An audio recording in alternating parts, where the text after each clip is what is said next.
Warahmatullahi wabarakatuh. Yang jawab salam saya doakan panjang umur sampai 350 tahun. Banyakan ya. Bapak berapa umurnya?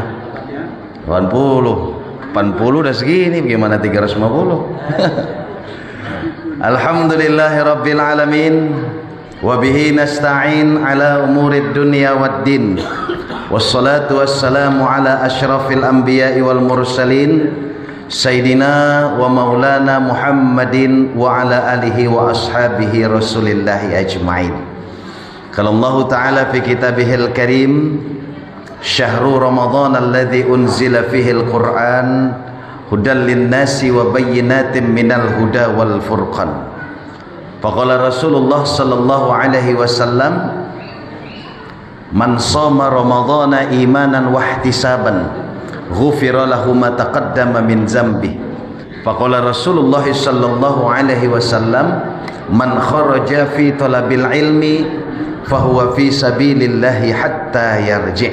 Shadaqallahul azim wa sadaqa rasuluhun nabiyul karim wa nahnu ala dzalika minasy syahidin wasyakirin walhamdulillahi rabbil alamin. Bagaimana bapak-bapak? Semua kabar sehat? Alhamdulillah. Ibu-ibu di sana sehat, ibu? Waduh, nggak konsen ibu-ibu. Kantongnya mana? Kantongnya sehat, kantong. Kantong sehat ya? Hah? Meriang.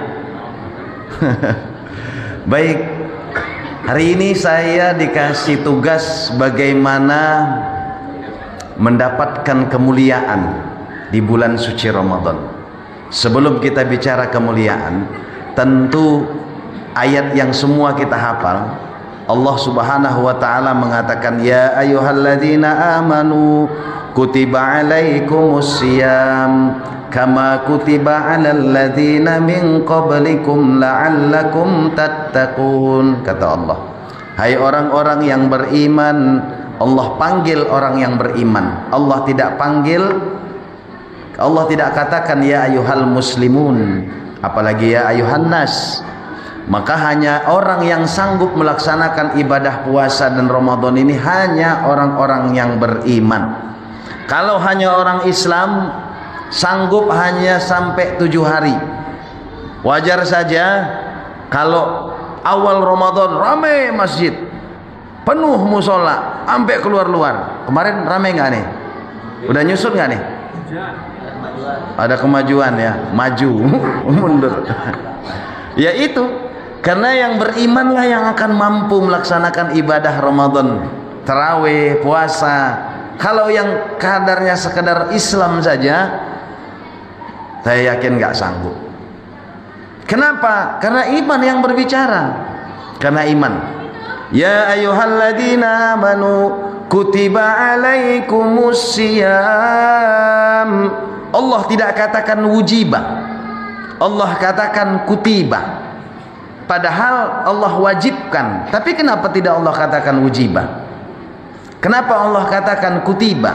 Karena Allah ingin sampaikan kepada kita bahwa ini puasa ini telah diwajibkan kepada kalian secara tertulis dan permanen, bukan kewajiban lisan saja. Kama kutiba alal ladzina min qablikum, juga pernah diwajibkan secara tertulis kepada umat-umat sebelum kalian. Umat zaman dulu juga ada puasanya. Ada puasa Nabi Daud, ya, itu tertulis di Taurat. Sehari puasa, sehari tidak, sehari puasa, sehari tidak. Itu puasa wajib buat Nabi Daud dan umatnya. Maka sekarang menjadi puasa sunat kita. Puasa Daud namanya.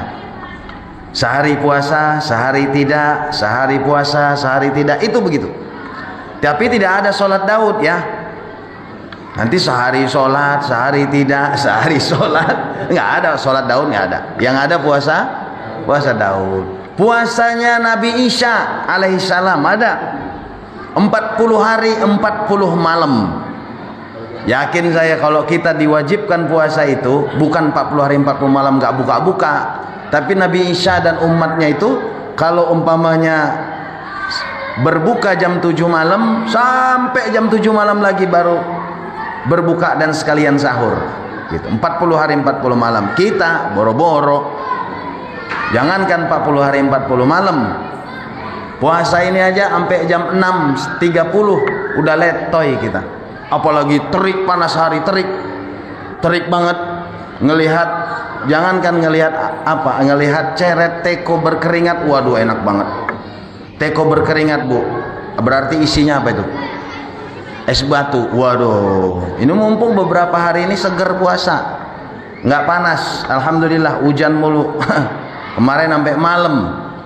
Jadi umat Nabi Isa 40 hari 40 malam. Kama kutiba 'alal ladzina min qablikum, juga pernah diwajibkan kepada umat-umat sebelum kita ini diwajibkan puasa, tapi mereka coret itu di kitab-kitab mereka. Tidak ada lagi di kitab-kitab mereka. Maka Al-Qur'an ini permanen, tertulis wajib sampai hari kiamat. Kira-kira begitu maknanya. Nah, la'allakum tattaqun. Ini yang ingin kita bahas pada malam hari ini. Ingati saya kalau kebablasan ya. Saya nggak ngelihat jam. 5 menit lagi. Ntar tarik aja, betot aja kalau sekalamaan. Bertakwa. Apa itu takwa? Supaya kita menjadi orang yang mulia. Mulia itu begini, Pak. Mulia di pandangan manusia dengan mulia di pandangan Allah itu berbeda. Ada orang, contoh nih, contoh Fir'aun itu mulia di pandangan manusia di zamannya. Hebat itu Fir'aun. Fir'aun itu lahir jadi pangeran. Lahir aja udah pangeran dia. Besar jadi raja. Sampai mati jadi raja. Mulia, dihormati, dihargai manusia. Sampai jangankan manusia, alam aja takut sama nama Fir'aun. Pernah suatu hari, jadi Fir'aun ini lagi berlayar bersama tentaranya di Laut Merah. Tiba-tiba Laut Merah itu banyak ombaknya. Dibentak sama Fir'aun, diam, berhenti tuh ombak. Bayangkan tuh hebat Fir'aun. Hebat Fir'aun tuh. Dan Fir'aun tuh nggak pernah sakit, nggak pernah pilek. Ada yang nggak pernah pilek di sini? Fir'aun. Artinya Fir'aun tuh hebat, tapi mulia di mata manusia.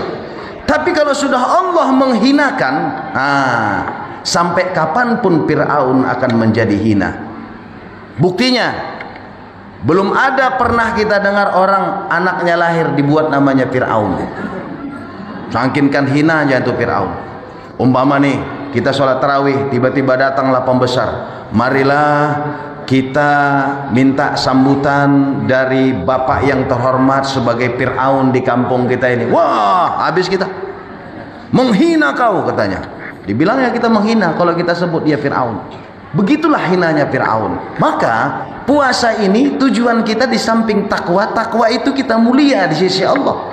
Sebaliknya, apabila sudah Allah memuliakan seseorang, meskipun dia hina di mata manusia, dia akan mulia sampai akhir hayat dan akhir zaman. Contoh, Bilal bin Rabah. Bilal bin Rabah itu miskin, hitam, budak, apalagi jelek. Ada yang jelek nggak ada ya? Cakep semua di sini. Pokoknya hina secara duniawinya. Tapi kalau sudah Allah muliakan itu Bilal bin Rabah, sampai kapanpun dia akan menjadi mulia. Buktinya, banyak orang anaknya lahir dia buat namanya Bilal. Padahal Bilal itu miskin, Bilal itu hitam, Bilal itu budak. Dan orang berebut-rebut megang mik ingin jadi Bilal. Nggak ada orang berebut-rebut ingin jadi Fir'aun. Hebatnya itu kalau sudah Allah memuliakan. Maka dalam kesempatan ini, la'allakum tattaqun, agar kita bertakwa. Jadi di pintu surga di akhirat sana ada 8 pintu surga kata para ulama. Salah satunya adalah untuk orang yang bertakwa karena puasanya. Ada bertakwa karena sholat. Bertakwa karena sholat itu ciri-cirinya besok di akhirat sana, semua bekas wudhunya itu akan bercahaya. Jadi para malaikat bisa nandain, wow, ini orang bertakwa karena sholat, bercahaya. Makanya disunnahkan kita kalau ngambil wudhu, lebihkan itu anggota wudhu kita.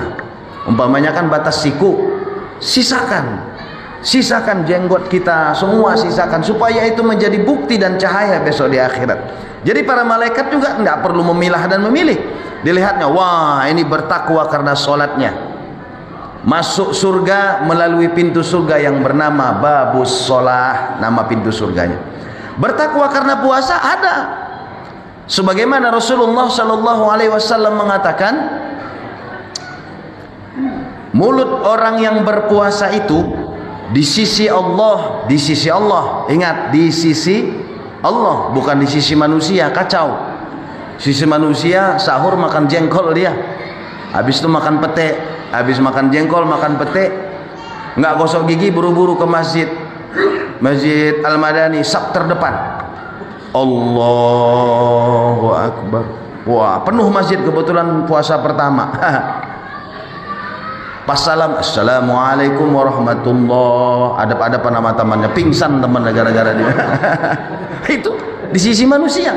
Tapi kalau di sisi Allah, kalau di sisi Allah, mulut orang yang berpuasa itu besok di akhirat harum bagaikan minyak kasturi.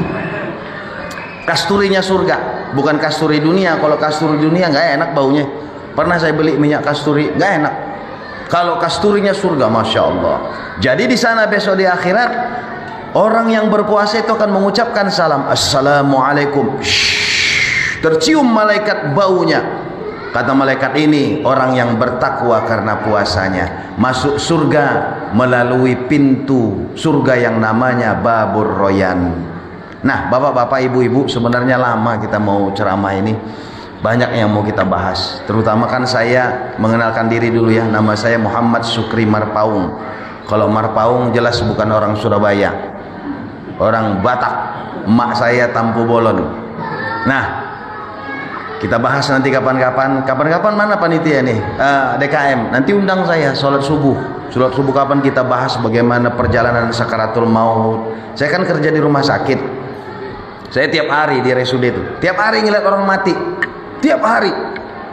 Bagaimana sampai bapak-bapak, saking kan seringnya saya melihat orang mati, kadang sehari satu, sehari dua, sampai saya bisa memprediksi orang itu masih lama apa sebentar lagi. Bukan ilmu, bukan, saking kan seringnya. Ada yang mau saya lihat hari ini? Nggak ada ya. Tapi insya Allah mudah-mudahan kita dipanjangkan Allah umurnya, amin. Mudah-mudahan Allah kasih kekuatan buat kita dapat menjalankan ibadah puasa ini dengan sebaik-baiknya. Usikum wa nafsi bittaqullah. Assalamualaikum warahmatullahi wabarakatuh.